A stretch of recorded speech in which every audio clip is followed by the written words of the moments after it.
good, brother. How you doing? Yeah, we've all had better days. How are you feeling? I feel actually, I feel good today, actually. So take us back to day one. Can you first tell us what made you get tested and when did you feel like you had symptoms? Or did you have any symptoms? So, no, it's kind of funny. I mean, I caught a flight back from my trip, and this was 4 days ago. Gotcha. Okay.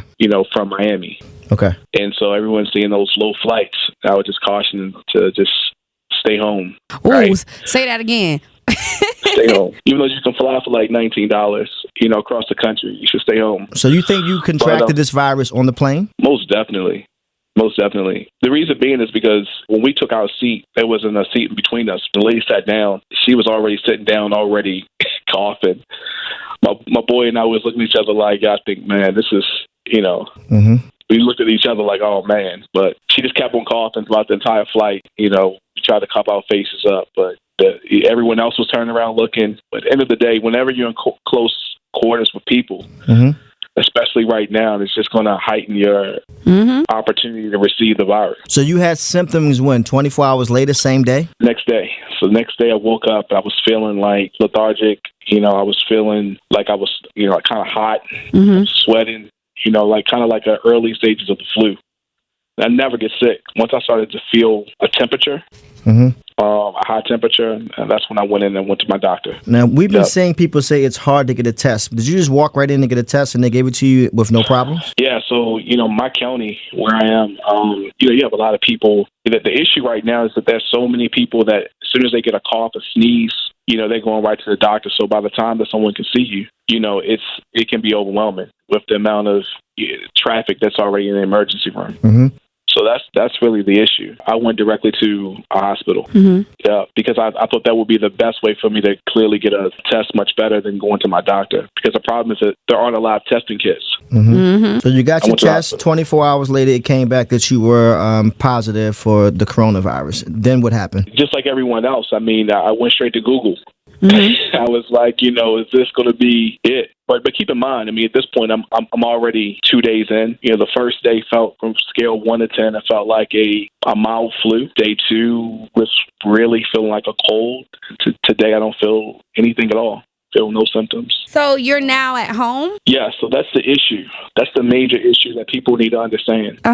Because what they're doing is that the hospitals are releasing you. So unless you have any life-threatening issues, they're not keeping you because there's just not enough beds to really, hold everyone. So what they're doing is if you don't have anything life-threatening, then they're sending you home, and it's up to you to quarantine yourself, to keep yourself from around people. But here's the underlying issue. You have a family.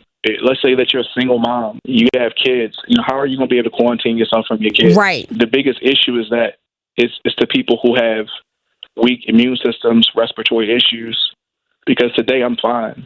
But the reason I'm on the radio today is because it's a death sentence. It can be to someone who already has issues already. Black male, black, right? Because it was a little rumor on the internet. Black people can't get it. That black people couldn't get it. So right now, if you're just tuning in, we have a 39-year-old black male who usually works out. How would you say your diet is typically? Oh, pretty good. Who decided to, get on a plane, get a cheap flight like y'all, like us, millennials trying to slide out and tested positive for the coronavirus, and you're now at home in quarantine and you feel fine today. But that's just to say, those people that feel fine, we still need to stay home. Absolutely. There's other people with weaker immune systems, and there's no way that we're going to stop this, virus or slow it down at least. Because like you said, they sent you home. They need that hospital bed. Absolutely. It's really not worth you having to be quarantined in your house for 15 days. You can't go out and get paper. You can't do anything unless you do something in which